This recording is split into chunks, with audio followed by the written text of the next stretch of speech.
Munich, Germany, the 29th of September, 1938. Newsreel cameras line the entrance as the leaders of four European powers step out of their cars, and inside the building, the future of Czechoslovakia is about to be carved up under pressure from Nazi Germany.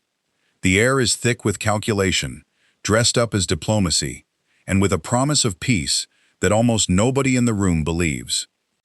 Among the Italian delegation walks a man of 35, moving through the marble corridors with the ease of someone who has never been told no. He is the son-in-law of Benito Mussolini, the foreign minister of Fascist Italy, and a servant of a regime already fused to Hitler's Germany. He is not a bystander, dragged along by events. He is one of the men building the machinery that will push Europe into the Second World War, and he is enjoying every privilege that comes with it. If you want more stories like this one, take a second right now to subscribe to the channel. It costs you nothing, and it keeps these documentaries coming. 5 years later, after the defeats, the collapse of the Italian army, and the slow poisoning of the Axis partnership, this same man will sit in a room and vote against his own father-in-law. That single raised hand will help bring down 20 years of fascist rule in Italy. It will not save him. He will be shot for his loyalty and for his betrayal at the same time, tied to a chair with his back turned to the rifles. His name was Galeazzo Ciano. Gian Galeazzo Ciano was born on the 18th of March 1903 in Livorno, a working port on the Tuscan coast. His father, Costanzo Ciano, was an admiral in the Royal Italian Navy, decorated for bravery in the First World War, and later handed the aristocratic title of Count by King Victor Emmanuel III. Costanzo was also one of the founding figures of the National Fascist Party, and he was rotten with corruption. He used political access to move stock prices, and he assembled a fortune in property, a newspaper, farmland across Tuscany, holdings stacked on top of holdings, all of it drawn from the misuse of public position.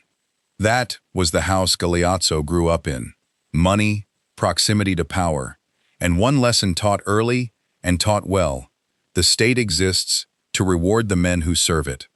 Father and son both marched with Mussolini's black shirts during the March on Rome in October 1922, the piece of political theater that delivered Italy to the fascists. Ciano studied philosophy of law at the University of Rome, spent a short stretch working as a journalist, then entered the diplomatic service. Postings followed in Rio de Janeiro and Buenos Aires, and afterwards in China. He was charming, good-looking, and completely at home in the world of parties, mistresses, and influence that fascism had built for its favorites.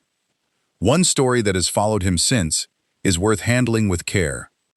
The wife of Milton Edward Miles, an American officer who would later run U.S. naval intelligence operations in China during the Second World War, claimed that Ciano met Wallis Simpson, the future Duchess of Windsor, in Beijing in the 1920s, that the two had an affair, and that a botched abortion afterwards left her unable to have children. No documentary evidence supports it. Historians treat it as gossip that hardened into legend, and it belongs in this story only as an example of the myth that collected around him. On the 24th of April 1930, at the age of 27, Ciano married Edda Mussolini, the dictator's eldest daughter and his most forceful child. The marriage welded him into the family at the center of the regime, and his career moved accordingly. The couple left almost immediately for China, where he served as Italian consul in Shanghai. They had 3 children: Fabrizio, Raimonda, and Marzio. From the outside, the marriage looked like something out of a magazine. From the inside, it was cold and openly unfaithful on both sides. Ciano returned to Italy in 1935 and was made Minister of Press and Propaganda in his father-in-law's government, putting him in charge of what Italians were allowed to read and hear. That same year, Mussolini launched the invasion of Ethiopia, and Ciano volunteered for combat. He commanded the 15th Bombing Squadron, known as La Disperata, flying missions over Ethiopian territory in a campaign in which Italian forces used chemical weapons against a poorly armed enemy. He came home with 2 silver medals for valor and a reputation as a fascist war hero. On the 9th of June, 1936, at 33 years old, he was appointed Foreign Minister of Italy. Across Europe, Diplomats began writing home that Mussolini had chosen his successor. Around this time, Ciano started keeping a diary. Day after day, he recorded his meetings with Mussolini, with Hitler, with the German Foreign Minister Joachim von Ribbentrop, and with the other men steering the continent. He kept writing until his dismissal in 1943. Those pages would outlive him, and they would eventually speak in a courtroom he never saw. What makes those pages valuable is not honesty. Ciano wrote with one eye on his own reputation, and he was generous to himself throughout. What he could not disguise was the detail. Dates, names, the exact phrasing of a threat, the mood in a room after a door closed. He was in the room for nearly every major decision Italy took between 1936 and 1943, and he wrote it down the same night. That habit, kept up for the sake of vanity, would end up doing more damage to the Third Reich than anything he managed as a minister. The office he now held also connected him to the uglier work of the regime. In 1937, Ciano was implicated in the killing of Carlo and Nello Rosselli, two exiled Italian anti-fascist brothers murdered in the French spa town of Bagnoles de l'Orne on the 9th of June. The brothers had founded Giustizia e Libertà, meaning justice and liberty, and Rome had come to see them as a genuine danger. The murders were carried out by members of a French far-right group acting on Italian instructions. Ciano's personal role has never been established beyond doubt in court, and it remains an allegation rather than a proven fact, but the operation ran through the ministry he controlled. As foreign minister, he pulled Italy closer and closer to Berlin. He met Hitler repeatedly, negotiated across the table from Ribbentrop, and helped steer his country into the Pact of Steel, the full military and political alliance signed in May 1939. And while he was building it, his private opinion of his German partners was curdling. His diary records Ribbentrop dodging questions and lying outright about German intentions. When Germany invaded Poland on the 1st of September 1939 and started the Second World War without warning Rome, Ciano was enraged. Ribbentrop had given him a direct assurance only months earlier that there would be no general war for years. Ciano pressed Mussolini to stay out of it, arguing bluntly that the Italian armed forces were nowhere near ready to fight major European powers. For a while, the argument worked. Italy declared itself non-belligerent. In early 1940, before the German assault on France, Ciano quietly passed a warning about the coming attack to neutral Belgium through diplomatic channels.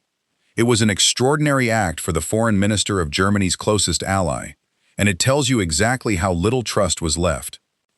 When Mussolini finally declared war on France and Britain in June 1940, Ciano wrote in his diary that he was sad, very sad, that the adventure was beginning, and asked God to help Italy. Then he went along with it anyway. That included the invasion of Greece in October 1940, a campaign Ciano himself had pushed for, planned on optimism, and executed on almost nothing. Greek forces threw the Italians back into Albania, and Germany had to intervene to rescue the situation. Italian prestige never recovered. Through 1941, as Italian troops were mauled in North Africa and the Balkans, Ciano began making cutting remarks about Mussolini in private, sometimes in front of people who carried them straight back to the Duce. Friends warned him to be careful. He ignored them. Years in office had inflated his sense of himself, and he seems to have genuinely believed that being married to the dictator's daughter made him untouchable. By late 1942, with the Axis collapsing in North Africa and the Eastern Front grinding towards disaster, Ciano had turned against the war completely and was pushing for Italy to break away and make a separate peace with the Allies. Mussolini removed him from the foreign ministry in February 1943 and parked him in the post of ambassador to the Holy See. Ciano presented his credentials to Pope Pius XII the following month and stayed in Rome, watched carefully by the regime he was now working against. On the afternoon of the 24th of July 1943, with Allied troops already on Sicilian soil, Mussolini summoned the Fascist Grand Council for the first time since 1939. He defended the war and defended his own supreme command, waving away the scale of the military disaster. Dino Grandi, a former foreign minister and ambassador to Britain, tore into him. Grandi then tabled a resolution calling on King Victor Emmanuel III to resume his full constitutional powers, which in plain language meant stripping Mussolini of control. The motion passed by a margin nobody expected, 19 in favor, 7 against, 1 abstention. Ciano voted with Grandi, against his own father-in-law. Within days, the fascist era was over. Mussolini had been arrested by the king, and Ciano discovered that his vote had bought him nothing. The new Italian government sacked him and placed him and Edda under house arrest. Frightened of prosecution, the couple slipped out of the country on the 27th of August, 1943, flown from Ciampino Airport in Rome to Munich aboard a German military aircraft with their 3 children. They asked to be moved on to neutral Spain to sit out the war under Francisco Franco. Berlin refused. Hitler had not forgiven the vote, and the men around him saw Ciano as a traitor twice over. In September 1943, German paratroopers pulled Mussolini out of captivity and installed him as head of the Italian Social Republic, a German-controlled puppet state in the north. The Germans then handed Ciano to his father-in-law, and he was arrested on charges of treason. Edda fought for her husband with everything she had. She held his diaries, hundreds of pages of private conversations with the most powerful men in Europe, and she offered them to the Germans in exchange for his life. Hitler killed the deal. The trial opened inside the medieval Castelvecchio fortress in Verona and ran from the 8th to the 10th of January 1944. Of the 19 Grand Council members who had voted against Mussolini, only 6 were in custody. The tribunal was packed with hardliners, and the verdict was settled before a single witness spoke. Ciano's defense lawyer resigned and was replaced by a public defender who was no use to him.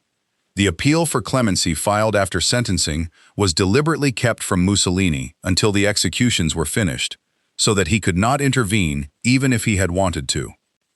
Mussolini reportedly did not sleep in the nights before the execution. The accounts suggest it was not grief keeping him awake, but fear of how Hitler would read any sign of softness. He did nothing. On the morning of the 11th of January 1944, Ciano and 4 other condemned men, Emilio De Bono, Luciano Gottardi, Giovanni Marinelli, and Carlo Pereschi, were taken to a firing range at Forte San Procolo. A 6th defendant, Tullio Cianetti, had been spared after withdrawing his vote in writing. 5 chairs stood in a row. The condemned were tied down with their backs to the rifles, a final piece of contempt. SS officers supervised, photographing and filming the killings on Hitler's instruction.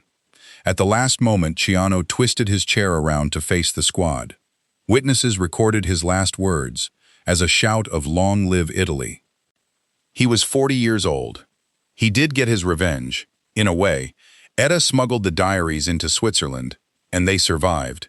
Extracts were used in evidence at the Nuremberg trials, where they helped convict Joachim von Ribbentrop, the German foreign minister, who had lied to him for years. Ribbentrop was hanged in October 1946. Galeazzo Ciano was not a man of conscience. He served the fascist state through its most criminal years, helped bolt Italy to Nazi Germany, and was almost certainly connected to political murder. What finished him was not any of that. He was destroyed by the regime he had spent his adult life serving, and by the family he had married into for the sake of a career. If this documentary held your attention, subscribe to the channel and turn on the bell so the next episode reaches you. We'll see you in the next one.